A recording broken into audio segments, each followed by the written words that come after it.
Alrighty, everyone ready? Good evening, welcome. And I'll just call to order. This is Committee of the Whole, and it is 5 o'clock. The town of Smithers acknowledges the Gidimt'en clan and the Wet'suwet'en people on whose unceded traditional territory we live, work, and play. And the public is notified the meeting is being recorded and webcast, a notice of which is on the bulletin board outside these chambers. And may I please have a motion to approve the agenda? Councillor Raven, all in favor?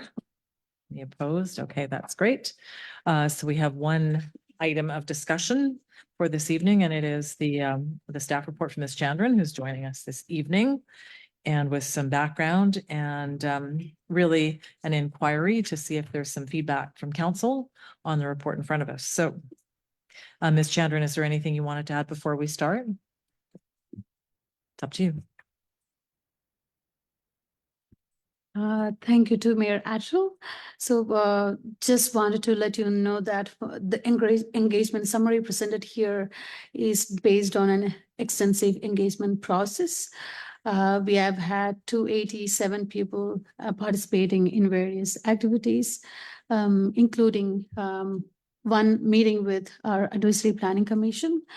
It was if you see the outcomes of the community survey, especially some of those topics, you can see how polarized the community is on this matter. So it was little difficult to summarize, but so I've done my best, and this is also based on the provincial housing policies and also the best practices. Thank you.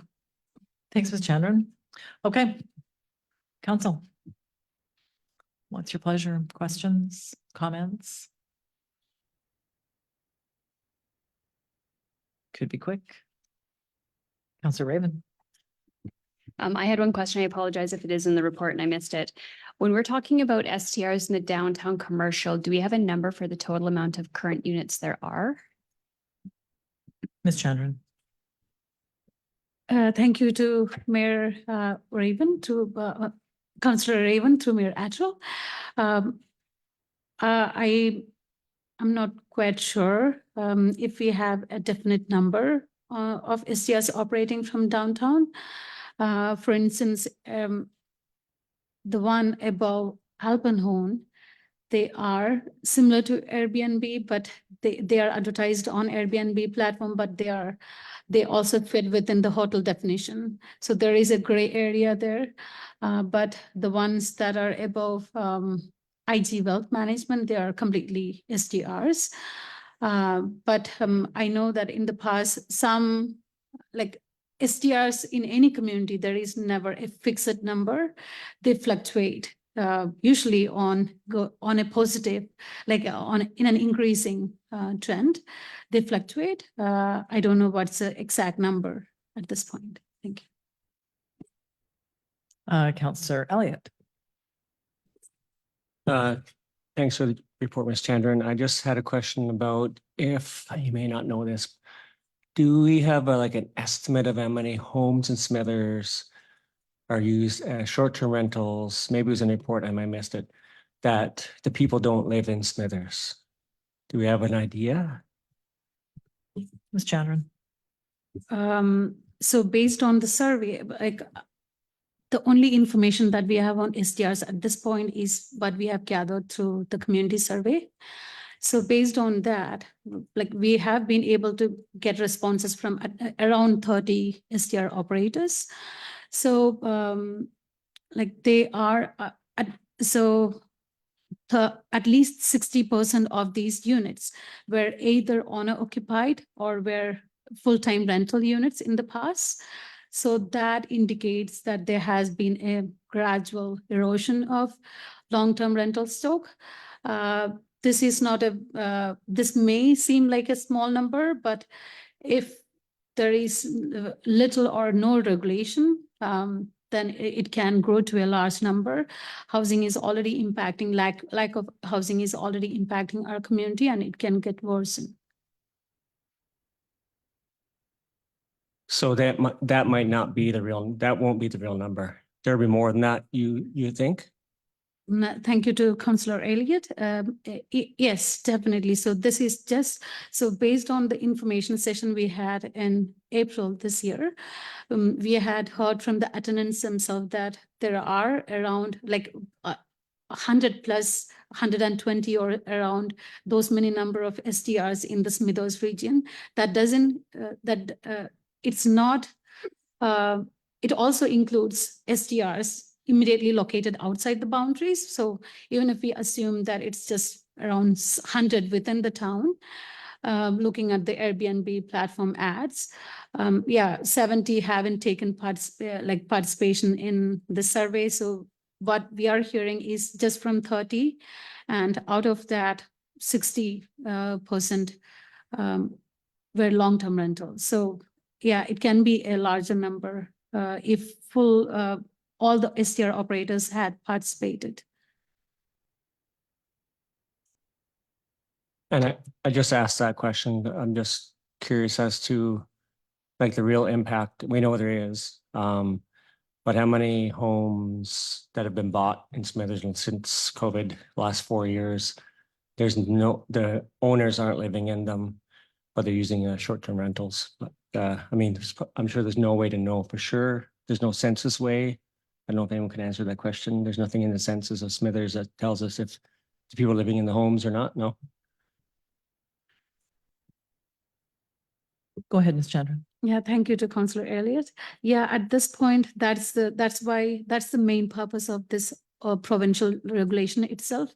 There is no way that local governments can reliably produce data on STRs, and the provincial legislation in combination with the local legislation on STRs will help the province and local governments to better regulate and also have more reliable data so that we can analyze impact on long-term rental stock.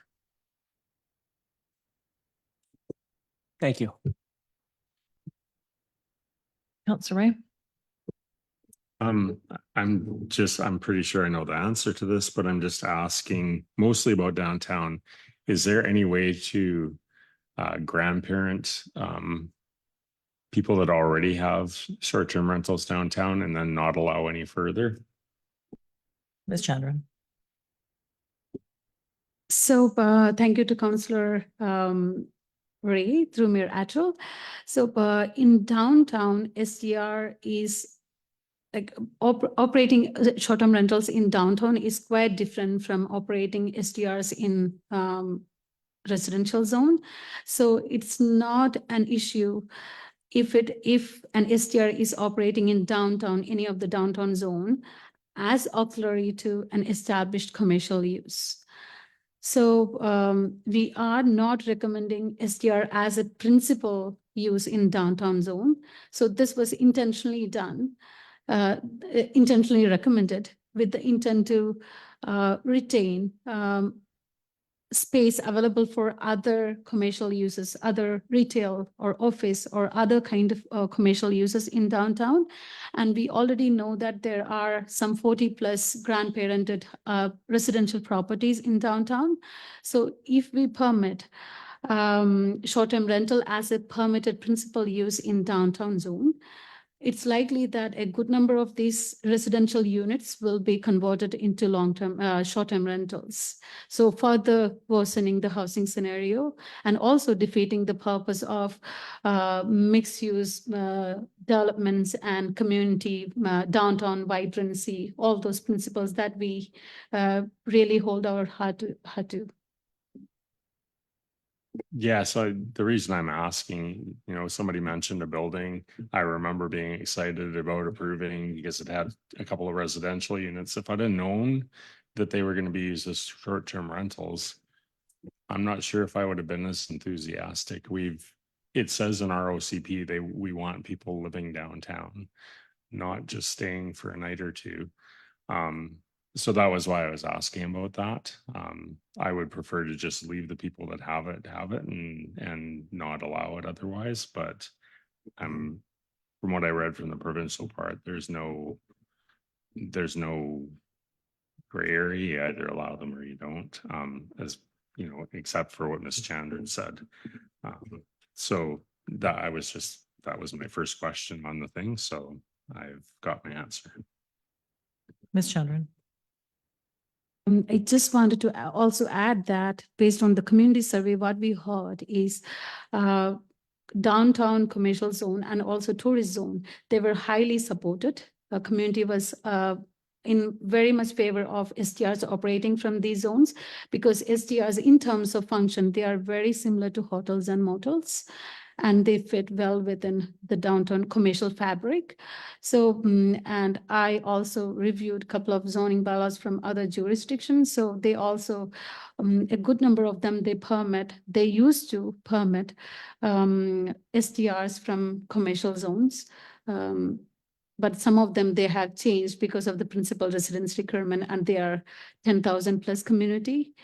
So they cannot opt out. But in this case, we are technically not opting in, but still permitting STRs in downtown. That's the approach that we are recommending.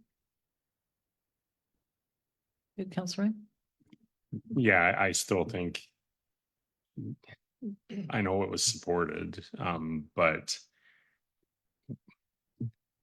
I've seen our intent all along was we have a progressive tax exemption, which you can't use for a short term, then that's fine. But that's to me signaled the goal that council has wanted residences downtown on top of buildings. And I don't disagree that maybe the short-term rentals are a complement, but it is going away from what we wanted to do in the past. But I don't hear an appetite for, so there's no point in beating it to death. Thanks, Councillor Ray. Councillor Raven. Actually, I was just going to echo what Councillor Ray was saying. So while I do agree that the current short-term rentals do have value for the community and they definitely fill a void, I am hesitant to have the entire downtown area turn into short-term rentals. I do believe that it's important to have residents that are living on Main Street as well, because it is a different vibe. If it is your town, you're going to be a little bit more aware. And I just feel that I don't want to completely block it and zone it and say no more long-term rentals down there and then have them all turned to STRs. But they definitely, the ones that are existing have a value. And I do know there are currently some long-term rentals in the apartments on Main Street, and I just hate to see those switch over. So I definitely am interested in how we would be able to cap it. I don't know if it'd be the amount of licenses that are available. And the review is coming up in a couple of years. So again, if we cap it for now and then it's not working, we can always review it when it comes back to this table. But I also just definitely did want to highlight is I had a bit of a late brainwave this morning, and because there was a lot of feedback in the surveys about how it's helping our healthcare system.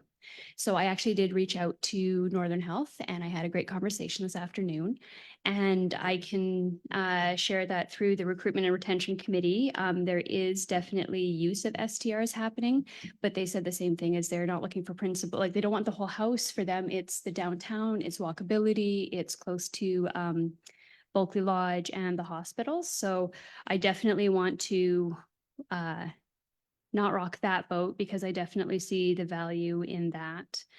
But I am definitely not for the whole principal residence being used. Like I'm in agreement with the staff recommendation for having some downtown, but I don't want to see short-term rentals in residential areas when it's the principal use and the owner is not on the property. I think that's where we are going to run into some significant issues. And I'll leave it there and see what everyone else has to say. Thanks, Councillor Raven. I'll go to Councillor Buckham. Councillor Buckham and then Councillor Leonard. Thanks, Mayor Attrell. When Ms. Chandran started off her little spiel saying this was a very polarizing topic in the community, that certainly came through loud and clear through the 100 or so pages of info that you compiled, and I really appreciate all the information you put together. I find this is a tough one. I, I certainly see the need for lots of regulation regarding short-term rentals, especially if we have over 100 of them in the community. But I also see why they are such a draw. Typically, they generate more revenue. And I have spoken to some landlords in town, and long-term rentals can be a real source of frustration for some landlords. And it's partly because sometimes they feel like tenants have more rights than the landlord themselves. And also, I've talked to some landlords who have said it's hard to recover your costs with long-term rental compared to short-term rentals.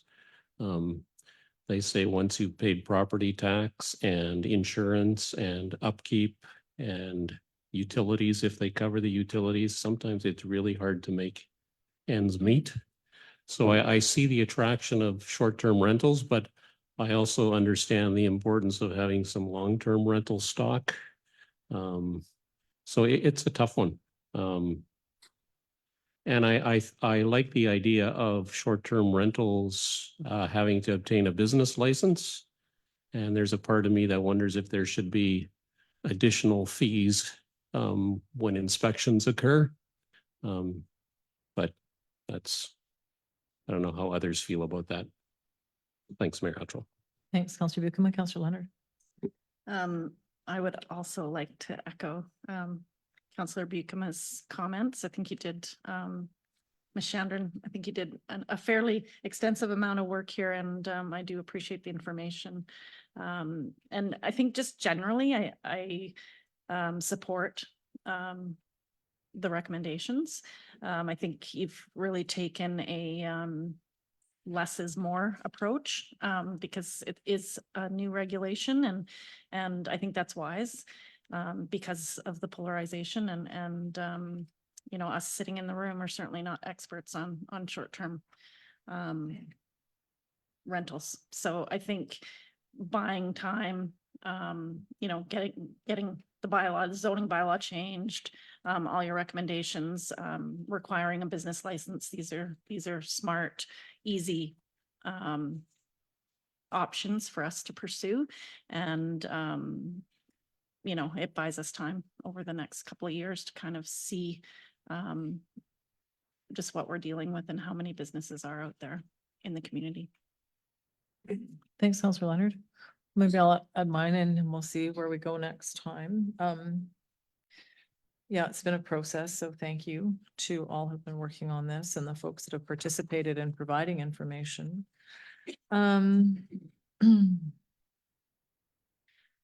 I guess just a couple of general comments. I do support the notion of SDRs downtown. I think having a short-term rental or the equivalent of that short-term stay in a business area has less impact on residents in other parts, and that, you know, I hadn't thought specifically about what Councillor Ray was saying, and it's been echoed by others, sort of encouraging people to live downtown. I mean, the permissive tax exemption is only available for long-term rentals, so there's some nuance that we might want to take a look at there. But I do think, you know, from the nature of the Bulkley rental suites downtown, those 4 units, to some of the other STRs, I think it makes a lot of sense to have them in the business corridor. So having a few more of those in what are the commercial zones makes sense to me. I noted, I've lost it right now, but dealing with the nuance of what's a hotel, I think probably we do have a little bit of work to do there. So what's a hotel motel versus an STR?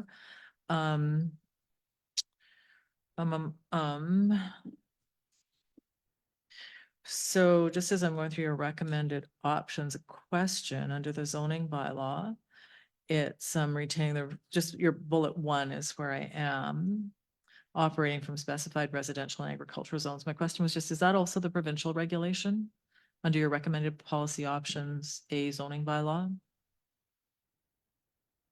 I can't read the page numbers or page 4 of your report. I can't tell which page number on the whole package. So it's under the recommended policy options, a zoning bylaw, and it's the first bullet. It's just a curiosity, really. It just says retain recommended policy options, retain principal residence for SDRs operating in ag zones and existing parking.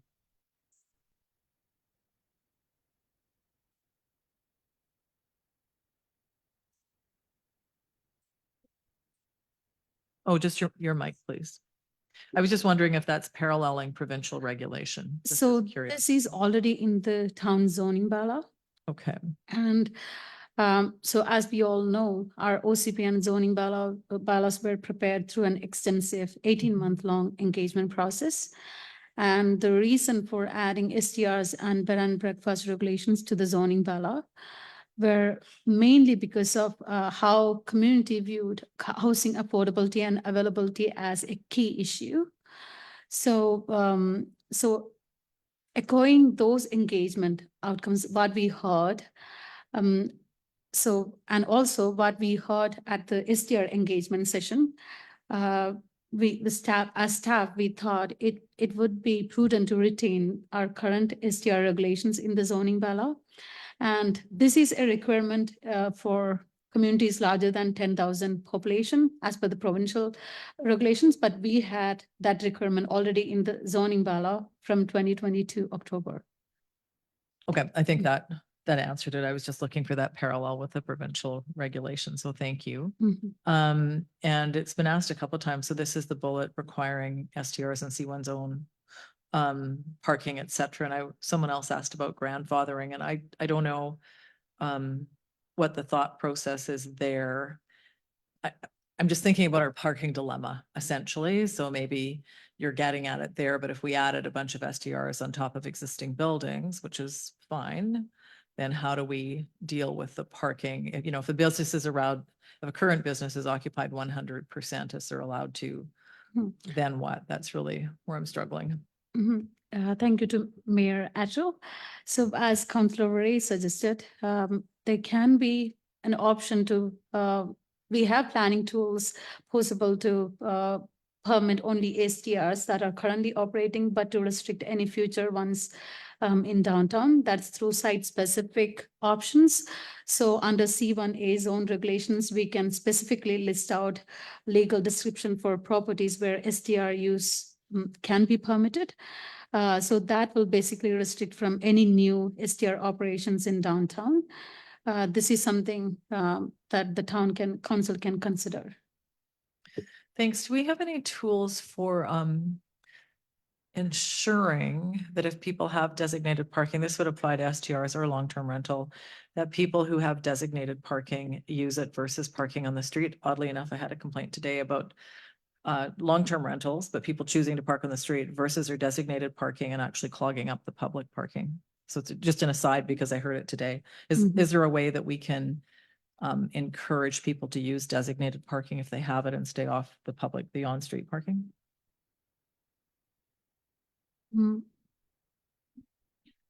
Mr. Allen? Yeah, thank you, Mayor. I can comment on that. Yeah, the staff are recommending that for short-term rental uses in the downtown core that that the owners must provide one stall per unit, same as a hotel. So currently in the two public parking lots, the town lots, we are only permitting, I guess you could say, long-term rental, like long-term residential residents that are living in the downtown core to use those parking lots, but not for hotel use or for short-term for STR use. Yeah, thanks. I think the problem that was described is that people who have designated parking for their long-term rental, like actually on the property, just choose not to use it and park on the street instead. And then they put pressure on the businesses during working hours. I just wondered if we actually have tools, but we don't. Mr. Allen? Yeah, thank you, Mayor. So we do have 1 hour parking limits on Main Street. And then the avenues are 2 hour parking limits.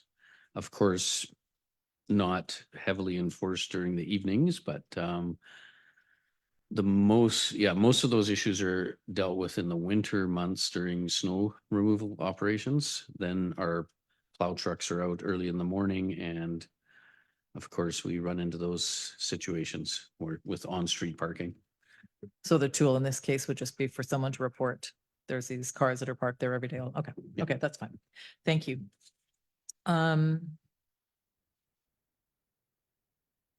And just under sort of the same section, under D, which is bylaw notice enforcement bylaw, I just wondered, I mean, this is new, so we don't have any fines now. This is a new thing, is it? It will be. Okay, okay. And one other thing that wasn't really clear, it was the last one under E, other recommendations. If you could just give me a bit clearer understanding of the last one where it starts with the town does not opt in for principal resident requirement. Can you just kind of explain that for me? Thank you, Mayor Attrell. Sure. So as per the principal residence requirement in the provincial legislation, the owner must reside on that parcel in order to operate an STR. So technically, it will permit only secondary suites or carriage houses like in residential areas. And if the town wants to permit STR operations from downtown zones, if we opt in, technically they cannot operate an STR. Mhm. Thanks. The penny dropped. Thank you. I appreciate it. Okay, so yeah, I think my general sense is the recommendations seem reasonable. I do, as a overarching statement, I think STRs are businesses. So having the requirement for a business license and basic regulation and inspection makes sense.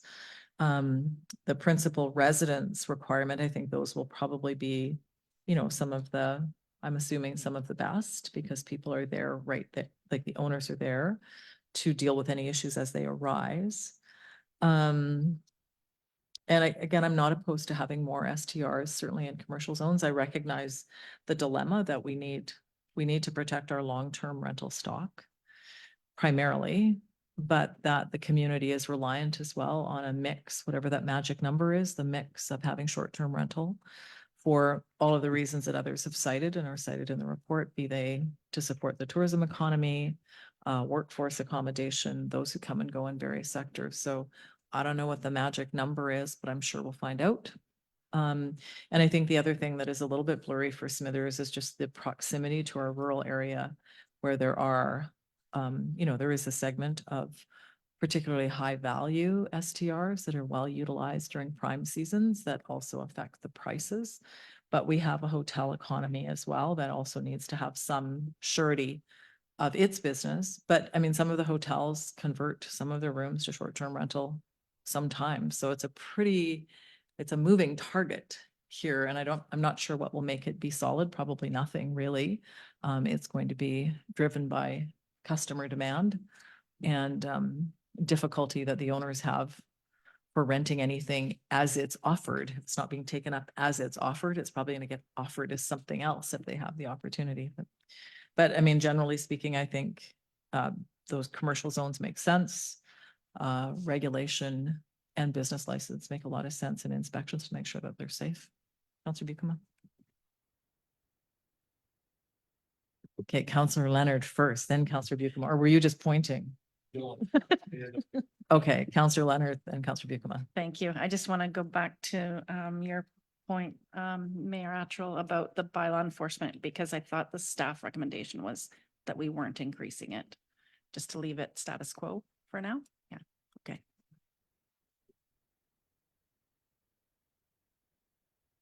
Couple of questions for, well, first one is for Ms. Chandran.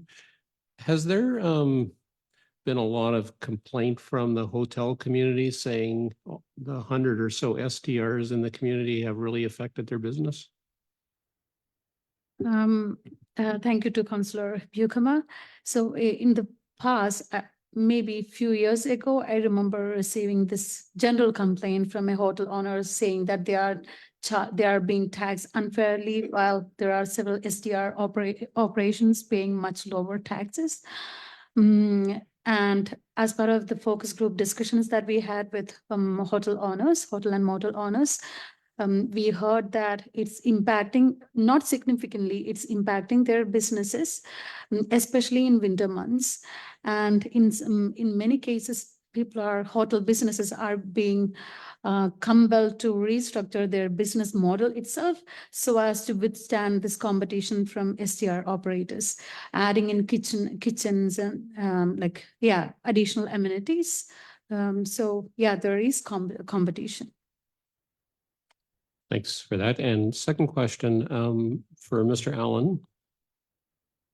If a new STR is set up in town, does it have to be inspected by the building inspector? And if so, are there fees that have to be paid? Mr. Allen.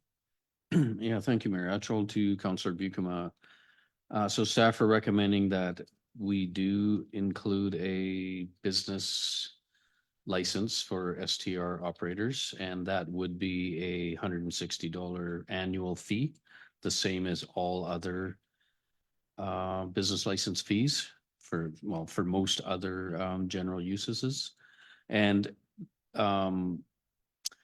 yeah, the building inspector is also our license inspector, so there will be an annual inspection of those STR operations.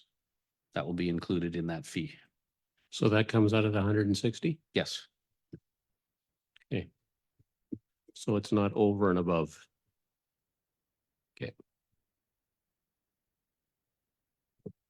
Just a comment to maybe step off from where Ms. Chandran was in terms of hotels and taxes. A few years ago, I think there was a larger concern from the hotel community writ large across British Columbia having to do with municipal regional district tax or hotel tax. But since that time, the province had negotiated with Airbnb, the provider. And so a person who books a room in an Airbnb will pay that tax. The rules now are basically if you have one room, you're required to pay MRDT within the jurisdiction. So there is still a little bit of inequity because our rural area is so close to our municipal area. The MRDT is collected only within the town of Smithers. So if you're immediately outside the town of Smithers, you don't have to pay it. That's simply our jurisdiction as our hotel boundary, or sorry, our municipal boundary. So anyone just outside is exempt from that tax. I think, over time, when I think about 100 STRs, if we think about a hotel the size of Prestige, they have an offering of about 98 rooms. So 100 STRs equals a pretty significant hotel build in Smithers. That said, the community has, or not just the community, the business model has changed for rentals.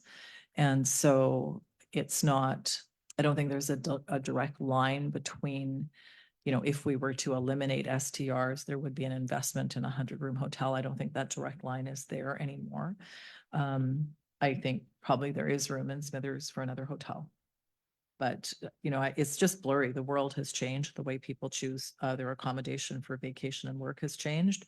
And so we probably need to try to find that magic number of what's right to service, to protect the business community we have and to ensure that people are finding the type of accommodation. And that's going to be a bit of a sliding scale, I think, as we go forward. I saw a few hands over here. So Councillor Elliott, and then I think Councillor Raven. Yeah, I just wanted to make a comment. I like the bar graphs in there. One that stood to me, and I just really wanted to understand what the people who have STRs, their motivation is, because it's less hassle than long-term renters. You get more money out of it in the end. And then there's one bar graph, Q11, and the question's asked, if you hadn't rented it as a STR, how would you use the space? And only about 23% of those people said they would use it as a long-term rental. So it's to me, it's a pretty low number. So I think if we if you all of a sudden said no STRs, then the people would not be using it as a long-term rental anyway. So I think that, I think STRs are good for the community as well. It fills a gap. And hotel side too, I think wintertime, they get a lot of use because of tournaments and all those sorts of things too. And if you go to the communities, you'll find many short-term rentals, and you have trouble finding hotel rooms as well. So it's needed, but also long-term rentals are needed as well. But I think by and large, in my opinion, the STR market is not nearly the same as a long-term rental. And most people who have short-term rentals feel that way as well. So thank you. Thanks, Counselor Elliott. Counselor Raven. So just a couple comments. So I talked to the local hotel and motel owners as well. And what I found interesting was they said is they were hardest hit in the winter months, but also there was someone that was planning on doing an expansion and they actually put it on hold. Because with the uncertainty of STRs, I'm not saying that's going to magically fix everything, but I think it's something worth putting out there is that it has limited where that industry might not be willing to expand because they're the uncertainty. And then I found that same bar graph quite interesting, but also I know from talking to a few of the owners as well as where they said, well, then we'll just sell and get out. And I'm like, that's not necessarily a bad thing either because more houses on the market. It's definitely needed. And also push comes to shove.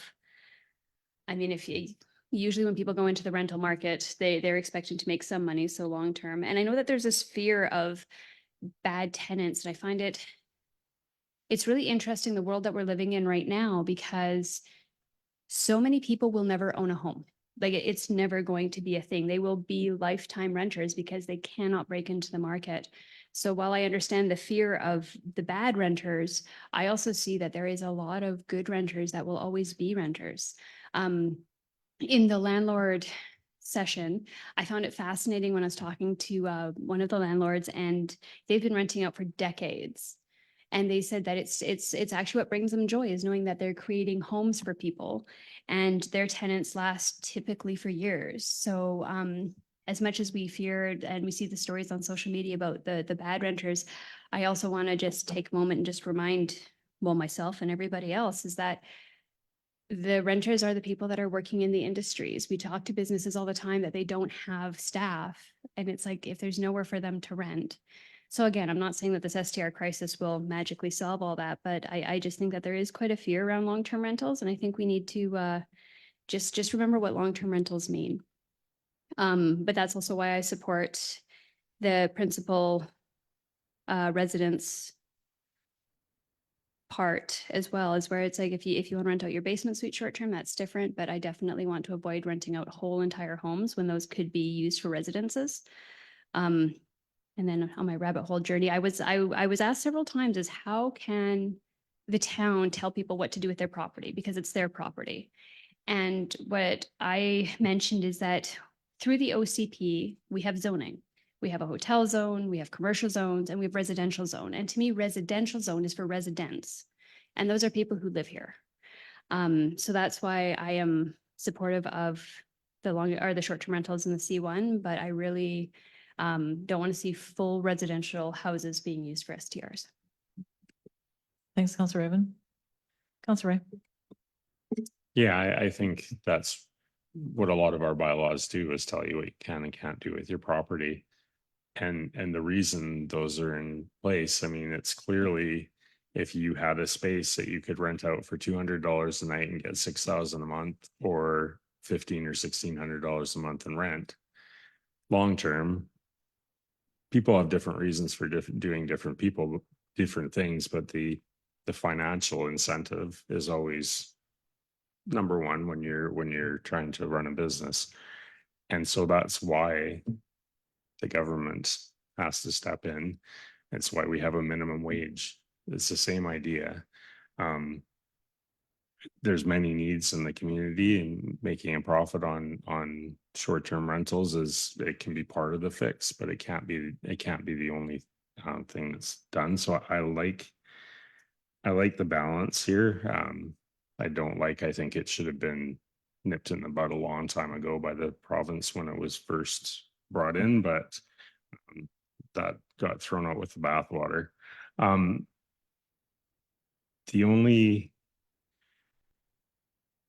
I had the same question as Councillor Bucuma about inspection.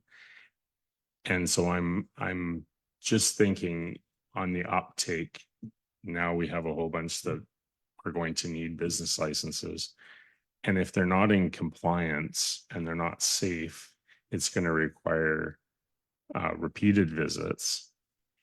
So I'm a little worried about, I don't mind treating it the same as any other business, except we're starting out here and it's going to be a large cost to the town. I don't know if it could be argued that $160 isn't even cost recovery on a business license. I'm not really sure about that, but I'm just wondering if an initial inspection fee should be applied while we get this under control. The other thing, and so it's with that, and then with the fines, I would rather start out high and lower them if they're not enough than have to raise them. Particularly the fines, and the fines, to me, if there's a framework in place, the fines are there to prevent it. And I think in the terms in the case of short-term rentals, I think the main thing as a town that we need to be concerned about people doing ones that aren't legal is the safety aspect. And so I think a larger fine, it makes collecting them a little bit easier because you're going to have to take some costs out of them. I mean, not easier, but more. If you're collecting $100 fine, it doesn't seem worth it. If you're collecting a $3,000 a day fine, then there's a good reason to go. But I think, I think that's the thing. We don't really want people to be operating things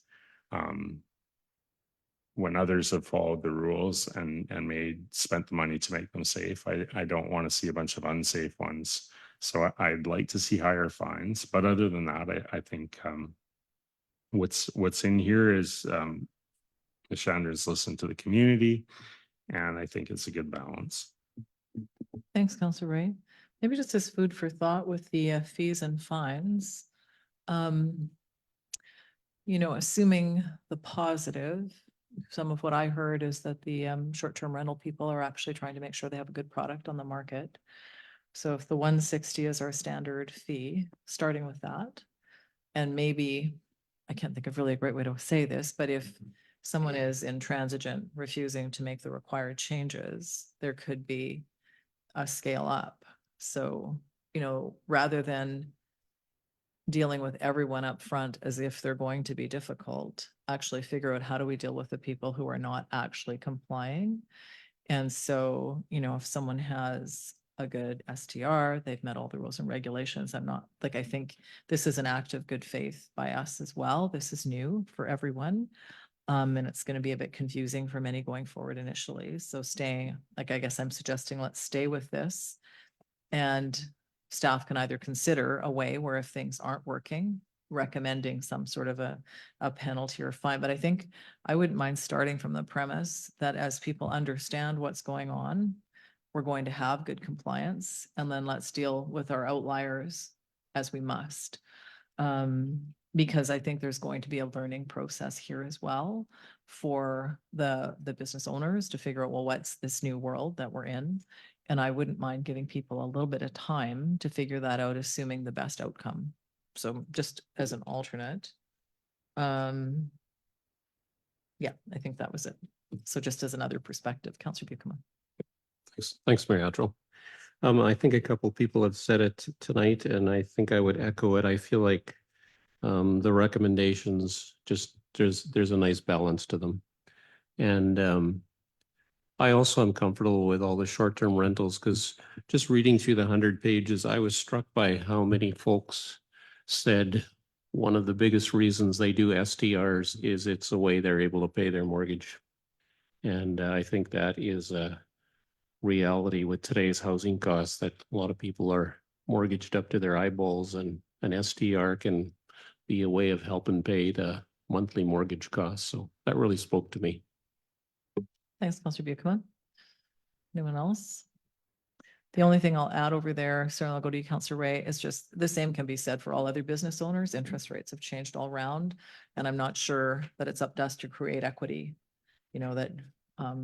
As Councillor Raven talked about, we've got businesses also doing major developments and they're paying the interest rates. And so I don't want to be penalizing businesses by favoring, other businesses within the community. I think what you're saying is true, but I'm not sure that alone would motivate me. because everyone's dealing with the interest rates and we're seeing some nice developments in the business community and those people are faced with the same interest rate. Councillor Ray. Yeah, I just wanted to make it clear that I actually think, you know, I can think of a recent example where our building inspectors had to go back repeatedly to a different kind of business. And so it's not short-term rentals that I'm concerned about. Perhaps we need to put some kind of re-inspection charge then. Because really at the end of the day, it's about recovering costs. So that was where I was going. Okay, thanks, Councillor Ray. And I think that probably has merit. We can maybe leave that with staff to consider if there's, you know, something that's going on where we feel like staff just keep going back and back and back and we're not gaining. And that wouldn't necessarily be only STRs, then it might be any sort of inspection problem that we feel. Okay. Any other general comments or should we just start tackling these recommendations? Do you want to do them carte blanche, bits at a time?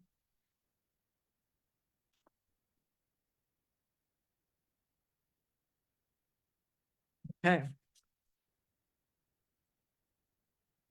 Make the motion. We'll see how we go. Do we make a motion? Yes. Or recommend? Yeah, so we would just be, Council? yep, exactly right. To move all recommendations by staff. Okay, so Councillor Leonard moves and just to make sure we're all on the same page. So I see that everything under recommended policy options. That is page 4 and page 5. So that would be from zoning bylaw and all the bullets to the end of other recommendations. Is that where you've gone, Councillor Leonard? Okay. Everyone's got those. Are there any for council? If there's some you aren't comfortable with, we can always move amendments to remove something. Councillor Ray. Just want to make sure under other recommendations, revisit STR regulations once every 5 years.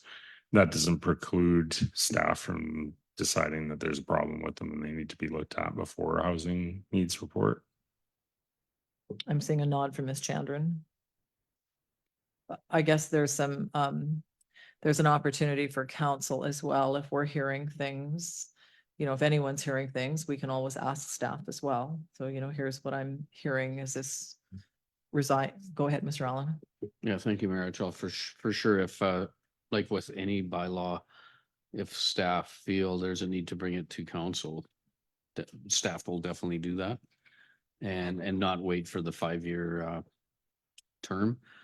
And I just while I have the floor, I would just wanted to advise or let council know that we do have a reinspection charge in the building bylaw of $75 if there's a reinspection needed. So we would likely bring that into the business license bylaw for STR inspections, for example. So that's something we'll consider. Thanks, Mr. Allen. And just because you said in the fees and charges, have I read somewhere that we're going to be looking at fees and charges overall in the budget? Again, is the whole thing coming back? Mr. King? That's to be determined. Councillor Raven. Just seeing if there was any appetite around the table. I'm just thinking about the third bullet point of the zoning for the C1 downtown. If there was any thoughts about maintaining the current amount of STRs, but limiting that for now, or if that was just maybe more of a Councillor Ray and myself thought, and we could just talk about it later. Just throwing it out there.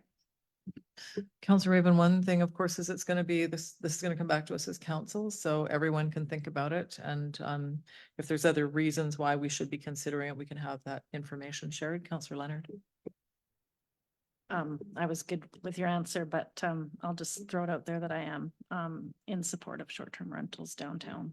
I think it well, all the points made by Mayor Attrell, it supports our tourism industry and it gets folks from out of town down to our downtown core and supports those businesses.